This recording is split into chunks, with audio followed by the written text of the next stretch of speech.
E a imagem que você está vendo desse preso aí, esse cara é conhecido como TH. Ele manda na venda de drogas. Olha lá, não está nem algemado. Um cara que comanda ponto de droga. Era procurado uma porção de tempo. Está na cadeia rindo e sem algema. Alguém tá errando. E eu garanto, olha lá, olha o sono dele. Como se dissesse, que enfado, já eu vou embora. A polícia encontra na casa dele, inclusive, um esconderijo para as drogas. Olha lá, ele finge que está algemado. Tem algum erro aí, hein? Porque preso tem que andar algemado. Né? Principalmente dentro da delegacia, que tem um monte de arma ali. Olha a cara do sujeito. Ele tá rindo, como se nada tivesse acontecendo. Ele tá na cadeia, preso. Agora vai bocejar lá. Ó que sono. Como se dissesse, meu, anda com isso, que eu vou sair daqui já. Bom, se ele faz isso é que ele deve saber, né? Põe no Cidade.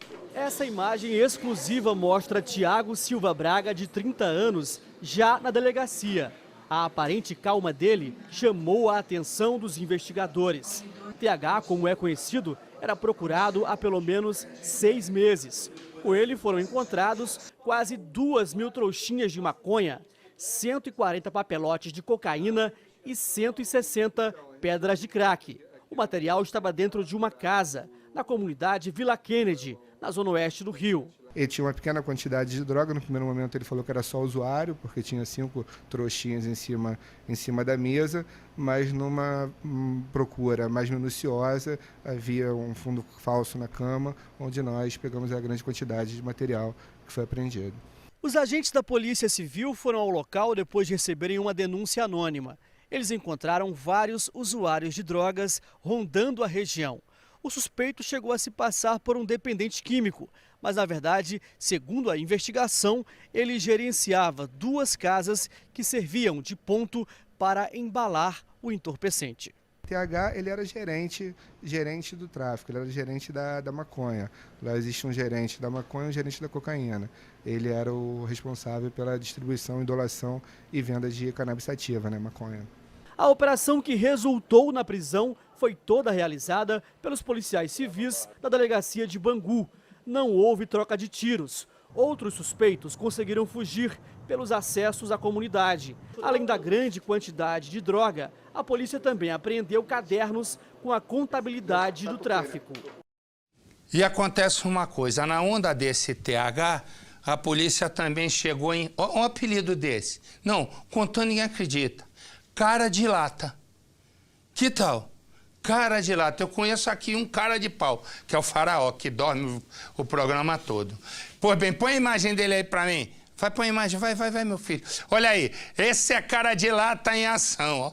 Rendendo o vigilante de uma agência bancária. Ele gosta de roubar banco e roubar joalheria.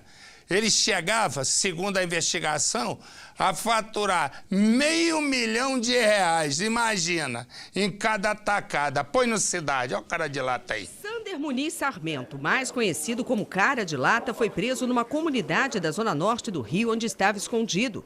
Na delegacia, ao perceber que era gravado, fez com as mãos um gesto obsceno para a nossa equipe. Há pelo menos 3 meses, a Polícia Civil do Rio estava atrás do criminoso. Contra ele, havia 4 mandados de prisão. Cara de Lata é apontado como autor de vários roubos a bancos e estabelecimentos comerciais da Zona Sul e da Barra da Tijuca. Segundo as investigações, ele exercia papel de liderança na quadrilha. Ele é um dos elementos que entra na agência, rende primeiramente o vigilante, toma a arma e controla toda a ação criminosa dentro da agência. Nessas imagens dá para ver o momento em que o criminoso armado rende o vigilante de uma agência bancária. O crime aconteceu em abril desse ano. Em 90 dias, a quadrilha agiu em 8 casos de roubo a bancos. Todos os envolvidos já foram identificados. Na semana passada, uma mulher que integrava o bando também foi capturada. Mânia Codesso era responsável por fazer o levantamento da rotina das agências. Cada ação era planejada com 1 semana de antecedência. A quadrilha percebeu que estava sendo monitorada pela polícia e poderia cair a qualquer momento. Decidiu então usar o mesmo esquema montado para render vigilantes e entrar nas agências para assaltar joalherias dentro de shoppings aqui do Rio. O alvo do bando passou a ser joias e relógios caros. Uma única ação, os criminosos chegavam a faturar R$500 mil. Cara de lata também aparece nessas imagens flagradas pelas câmeras de um shopping. Ele tinha acabado de invadir uma joalheria e sai pelo corredor com uma sacola cheia de joias e relógios da marca Rolex. Atrás, uma mulher corre. Ela também faz parte da quadrilha. Repare que apenas os frequentadores do shopping se assustam, mas nenhum segurança aparece para conter a ação. Deixa eu dizer uma coisa sobre essa mulher, que é a mãe dessa menina que se chama Sofia. E a mãe chama-se Jéssica. Jéssica, se é num lugar onde eu mando, ela está morta. Ela ia para a pena de morte. Então eu vou explicar por quê. Ela conhece, a mãe ali, conhece um Guilherme, né, por um aplicativo de celular e papapá. E ela vive agora em Belo Horizonte com o tal do Guilherme. Ela engravida. Agora, ela põe a imagem dela aqui, presa. Ela agora, a cara dela. Vou te contar uma coisa. Só aqui mesmo, para ser essa pouca vergonha. Ela disse assim na delegacia para os policiais. A menina estava chorando. A menina é a filha que ela pariu. A menina estava chorando. Foi por isso que eu a asfixiei. Eu estava irritadíssima com o choro. Eu vou contar uma coisa para você, minha filha. No lugar onde eu mandasse, você ia ser julgado de hoje para amanhã. E você ia pagar exatamente da mesma maneira como você fez, não com a sua filha, com a menina, porque você nem mãe pode ser chamada. Põe no Cidade Assassina. A confissão de uma mãe. Eu acabei sufocando ela. Como? Por quê? Com a mão. A revolta de uma avó. Ela é uma monstra, ela é uma porcaria invalidada, não é mãe, é um assassino, safado, sem vergonha. Detalhes do crime são revelados com frieza. Eu sufoquei ela, simplesmente. A Jéssica fala que a criança estava chorando muito e que ela, irritada com o choro da criança, acabou tampando com os dedos o nariz da criança e com a palma da mão tampou a boca da criança. A mulher alega surtos, perturbação. Eu estava fazendo tratamento psiquiátrico, estava com um monte de problema psicológico e eu acabei fazendo isso. Mas não foi o que os peritos do setor de sanidade mental do Instituto Médico Legal de Belo Horizonte constataram. Os médicos legistas atestaram que a Jéssica, à época da ação, ela era inteiramente capaz de entender o caráter ilícito da sua ação. Na época, Dona Rosa, a avó paterna da criança, desconfiou da versão de Jéssica. Ela conta que a menina sofria maus tratos e que o caso era acompanhado pelo Conselho Tutelar. Ia passar a criança para um parente. Eu falei, eu não vou pegar porque eu não posso criar ela mais, porque eu não tenho que criar ela, não tinha dinheiro para cuidar dela. Jéssica também responde processo por tentativa de homicídio. A vítima também é a filha, hoje morta. A menina ficou com sequelas após agressões. Durante uma briga entre Jéssica e Dona Rosa, quem acabou levando a pior foi a pequena Sofia. Ela tinha apenas 10 dias de vida. A criança foi levada desacordada para o hospital. Sofreu traumatismo craniano, ficou internada por quase um mês e acabou ficando cega. A Jéssica, aquela raiva canalizada, foi para casa e desagou toda a sua ira na criança, desferindo um soco contra o rosto da pequena criança, que lhe causou um traumatismo craniano e a cegueira de um dos olhos. Jéssica e o pai de Sofia ficaram juntos por quase 2 anos. Ela veio do Rio de Janeiro para morar com Guilherme em Belo Horizonte. Segundo a família do rapaz, o relacionamento era marcado por brigas e agressões. Ela era violenta? Ela batia, ela brigava muito seu filho? Brigava, então até a faca nele. Furou na cintura, nas cadeiras dele, furou no braço dele, arranhou as costas dele toda, jogou prato nele, colher nele, faca nele. Ela era descontrolada, então? Descontrolada, assassino, safada. O casal se conheceu por meio de um aplicativo de celular. Apaixonado, Guilherme foi até o Rio de Janeiro, trouxe Jéssica para Belo Horizonte e eles passaram a viver juntos. A relação entre os dois era tranquila, até que ela começou a apresentar um comportamento estranho. Em pouco tempo, veio a gravidez. E aí, a situação piorou. Eu tinha medo dela. Tinha medo. Deve meter a faca dela, matar ele também. Porque ameaçou muitas vezes matar ele. Muitas vezes ameaçou de matar ele, muitas vezes. Assim que recebeu o resultado da necrópsia, a polícia intimou Jéssica para ser ouvida e dar explicações sobre a causa da morte da criança. Ela acabou confessando que matou a própria filha. Mas como já havia passado o flagrante e não existia nenhum mandado de prisão contra ela, a mulher foi ouvida e liberada. Ela se separou do pai do bebê e voltou para o Rio de Janeiro. Jéssica foi presa em Duque de Caxias, no Rio de Janeiro, na casa de um parente. Ela está recolhida e aguarda julgamento na penitenciária de mulheres Estevão Pinto, em Belo Horizonte. E se ela eu condenaria a pena de morte, porque é réu confesso. O homem que você vê sorrindo, ele vai sorrir, mas é por pouco tempo. Ronildo é um professor.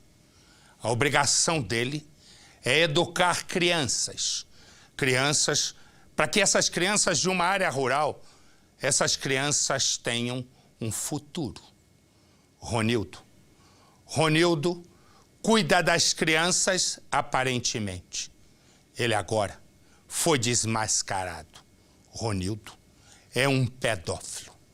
E como aconteceu, eu volto já já. Pensa no seguinte, né? Nós, pais, mandamos os nossos filhos para o colégio. E a certeza que eu tenho, quando eu mando um filho para o colégio, a certeza que eu tenho é de que, ou talvez a esperança hoje em dia, é de que essa criança seja cuidada, né? Que a minha criança que lá está aprenda não só a estudar, né? Aprenda alguns códigos, né, de relacionamento, coisas naturais, mas fundamentalmente que aqueles professores que ali estão cuidem do meu filho ou da minha filha. E Ronildo é um professor numa área rural no Pará. E todos acreditam que Ronildo é um homem bom, que Ronildo é um sujeito que pode ajudar as crianças a ter um futuro bonito. Mas a questão é que 2 das crianças vão e denunciam o professor Ronildo por assédio sexual. Começa a investigação e, segundo famílias de filhos que lá estão na escola, essas famílias já contam pelo menos 9 crianças sendo abusadas pelo professor que deveria estar ali para cuidar delas. Põe no Cidade. O homem acusado de estuprar 2 crianças é o professor Ronildo Albuquerque do Rosário, de 42 anos. As vítimas eram alunas da pequena escola São Benedito, na Vila do Vinagre, município do Acará. E aí a minha neta não tinha coragem de falar, porque ela tinha muito medo, e até então que todas as crianças lá na vila sabiam disso aí. O professor foi preso nesta segunda-feira. O caso é investigado pela delegacia do Propaz.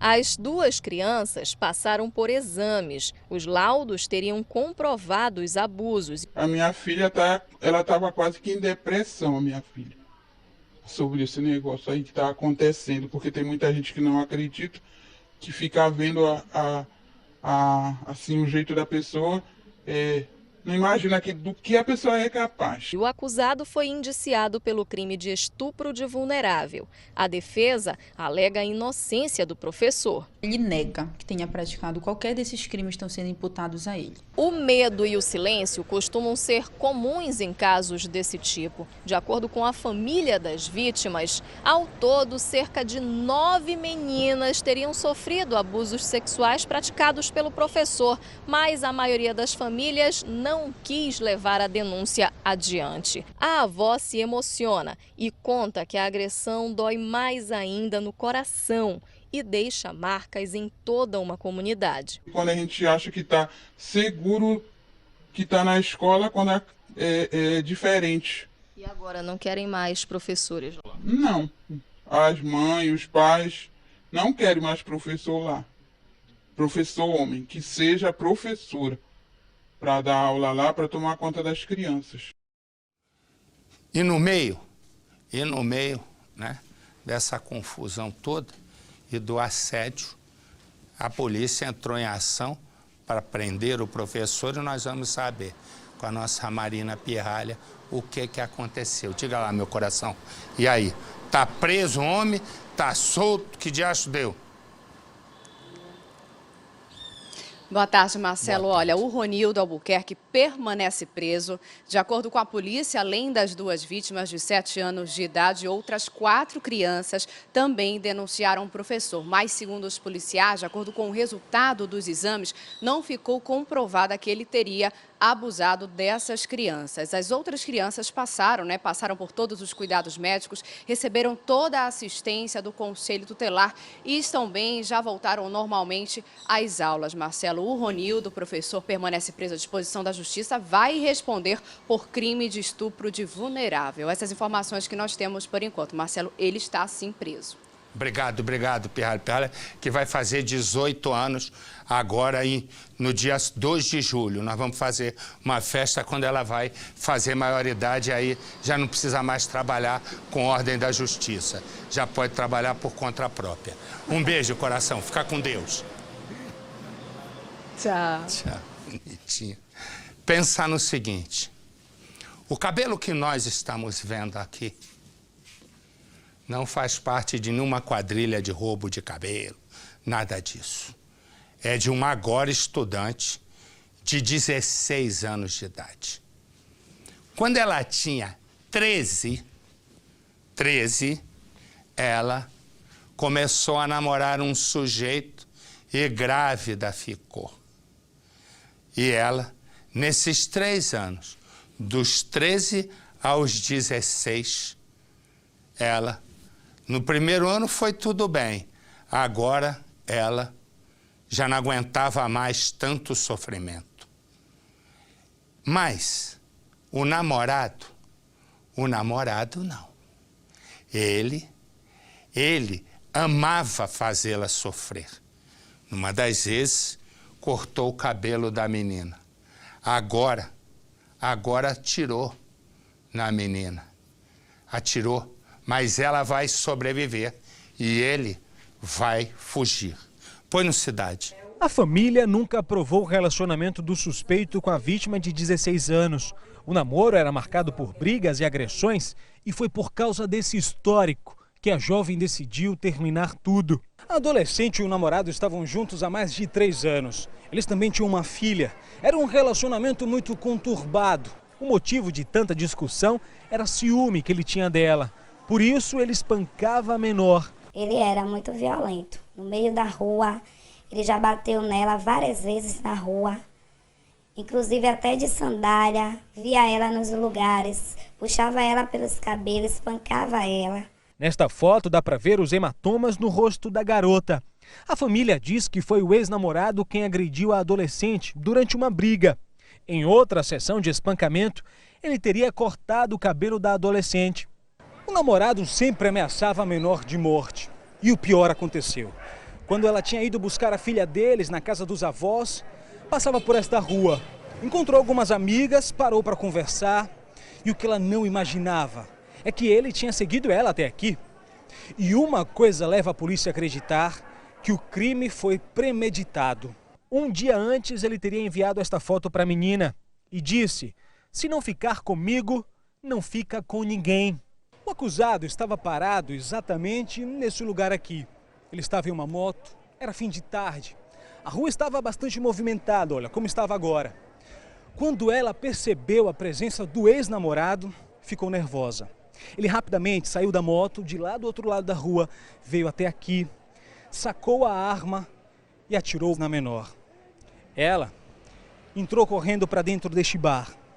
Foi socorrida e sobreviveu.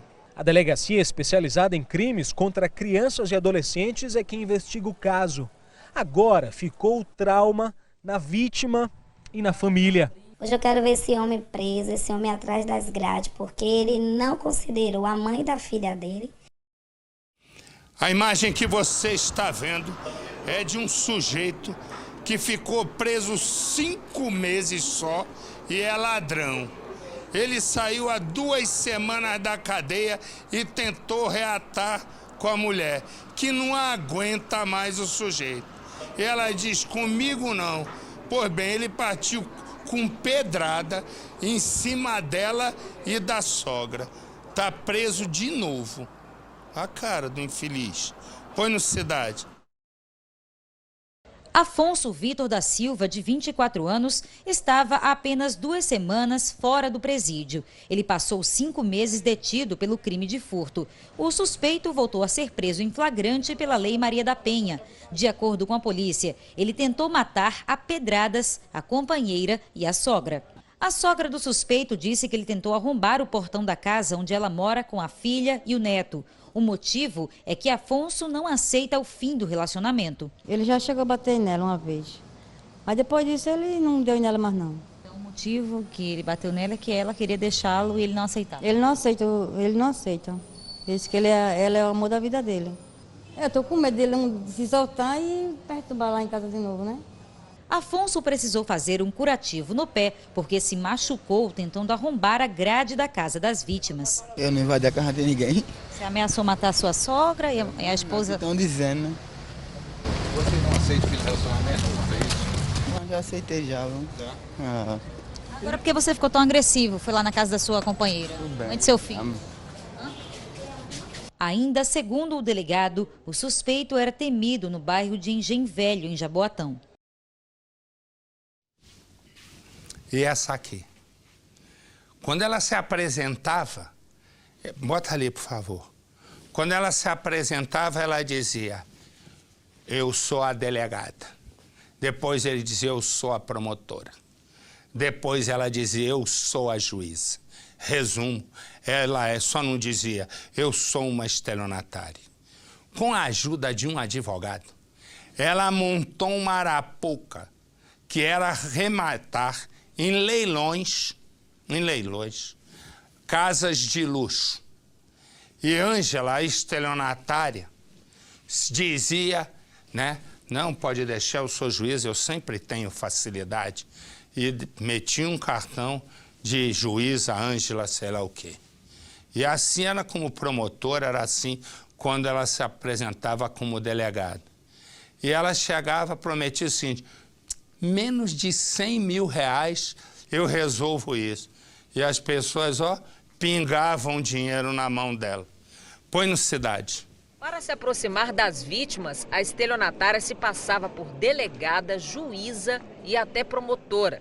Mas, segundo a polícia, Ângela Elizabeth Luz não tinha formação superior, nem cargo público de carreira jurídica. Como parte do esquema, ela chegava a levar as vítimas para visitar casas na região da Pampulha. Casas essas que eram avaliadas em torno de 800 mil ou 1 milhão, ela dizia poder arrematar para as vítimas em torno de 60 mil e 80 mil reais. Segundo as investigações, mesmo depois que a vítima descobria que tinha caído em um golpe, a mulher insistia na prática. Ela assinava diversas notas promissórias, de modo com que as vítimas continuassem no erro, no engano, para que ela pudesse ganhar mais tempo e se esquivar dessas pessoas. Ângela não agia sozinha. Tinha a ajuda de um advogado, que ainda não foi preso. Ângela era procurada pela polícia desde o ano passado. Até agora, 15 vítimas foram identificadas. O prejuízo deixado pela falsária gira em torno de 300 mil reais. Sempre sempre eu coloco aqui a imagem, uma imagem, né? Eu queria ter colocado a imagem da senhora, mas nós temos desses dois. Esse aqui também, segundo reza a lenda, é menino.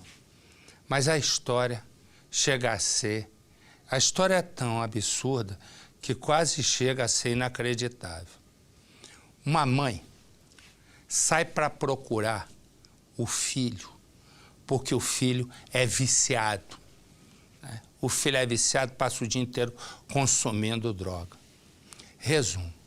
E ela está em desespero, procurando o filho por todos os cantos da cidade.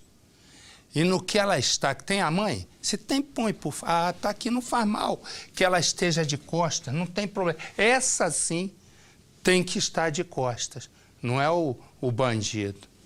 Essa senhora sai para procurar o filho. E ela parece que ultimamente não faz outra coisa a não ser tentar resgatar o filho do mundo do submundo das drogas para tentar recuperá-lo e ele ter um destino. E ela sai. Naquele momento, agora sim coloca os dois, por favor. Naquele momento, esses dois vão e a assaltam. E ela, né, completamente aturdida, buscando o filho, né, vai, entrega as coisas, está com medo de morrer, e ela não consegue, na hora, identificar que este ladrão, é o próprio filho dela. Imagina você, né? Uma pessoa está em busca do filho drogado, buscando em cada canto onde a droga se faz presente e está matando. De repente ela é assaltada e no desespero ela não consegue identificar nem o próprio filho. Eles vão presos e ela aí descobre que é o filho, claro. E ela aí disse o seguinte: vou fazer o boletim de ocorrência para que ele fique preso, porque só assim, né, isso ela comentou com o repórter, só assim eu consigo salvá-lo. Foi no Cidade. O caso foi registrado no Residencial Glória, quando uma mulher de 34 anos de idade foi vítima de uma dupla de assaltantes. William Silva, de 23 anos, e Jefferson Macedo, de 19 anos. Até aí um fato corriqueiro em se tratando de ocorrência de roubo em Pontes Lacerda. Mas um outro fato chamou a atenção nesta situação. É que Jefferson Macedo, de 19 anos de idade, acabou assaltando a própria mãe. A mãe do jovem de 19 anos de idade preferiu não mostrar o rosto, mas falou com a nossa equipe de reportagem sobre o ocorrido. Eu ia procurando meu filho, né? Aí fui abordada pelos dois, onde eles me empurraram, me pegaram uma carteira que eu tava, carteira preta, tinha R$120 e um celular. Aí me empurraram e saíram correndo. E só depois que eles saíram que eu fui reconhecer que era o meu filho que eu estava procurando. A senhora imaginava passar pela situação como essa? Jamais. No momento da abordagem, a senhora percebeu que era o filho ou não? Não percebi. Aí quando eu vi, foi depois que ele escorreu, fui até minha casa, chamei meu irmão e fomos procurar ele. Onde eu vi ele entrando numa casa, onde eu sei que o pessoal está usando droga lá, e chegaram mais um pessoal. Aí eu fui, liguei para a polícia e denunciei ele. Ele é usuário há muito tempo? Há mais de 3 anos. Houve violência ali com a senhora nesse momento? Não. A gente percebe um do olho da senhora machucado. Em que eu vi eles, não. Somente na hora que eles roubou minha carteira, que ele me empurrou, onde machucou o meu olho. Foi o próprio filho da senhora que a empurrou? Sim. Este último, filho da vítima que foi assaltada ali no Residencial Glória. Eles concordaram em falar com a nossa equipe de reportagem e, inclusive, o filho da vítima disse que estava arrependido da ação criminosa contra a própria mãe. Foi um vacilo meu. Eu Você não reconheceu ela? conheci muito usado de droga e acabei fazendo uma fita errada. Agora, no momento da abordagem ali, vocês usaram algum tipo de arma? Não. Eu sozinho. Eu estava sozinho. Na hora do assalto, o William não participou? Não. Agora, a sua mãe disse que 2 pessoas participaram desse assalto. Foi só eu. E aí depois que ela foi ver eu e ele junto, que eu tinha ido lá pra pracinha, aí eu tava junto com ele. Agora, dela foi levado uma carteira e o celular. Onde é que estão esses objetos? Já foi. Foi usado já. Já queimou ele em droga? Sim. Prefiro eu mesmo entregar para a polícia e ver o que vai resolver do que a gente ficar coitando uma pessoa assim. Do mesmo jeito que foi comigo, poderia ser outra mãe de família, poderia ter matado alguma mãe de família e eu não aceito isso não. Eu sou mãe e se fosse outra mãe, eu saberia muito bem a dor que ela iria sentir e a família dela também. Eu vou dizer uma coisa. Eu imagino o quanto que deve ser duro para uma mãe, né? Para uma mãe ter que encarar essa situação. E ainda tem gente que defende a descriminalização da droga, tipo o ex-presidente da República, Fernando Henrique Cardoso. É porque não deve saber como é a rua, né? Porque do gabinete tudo é fácil.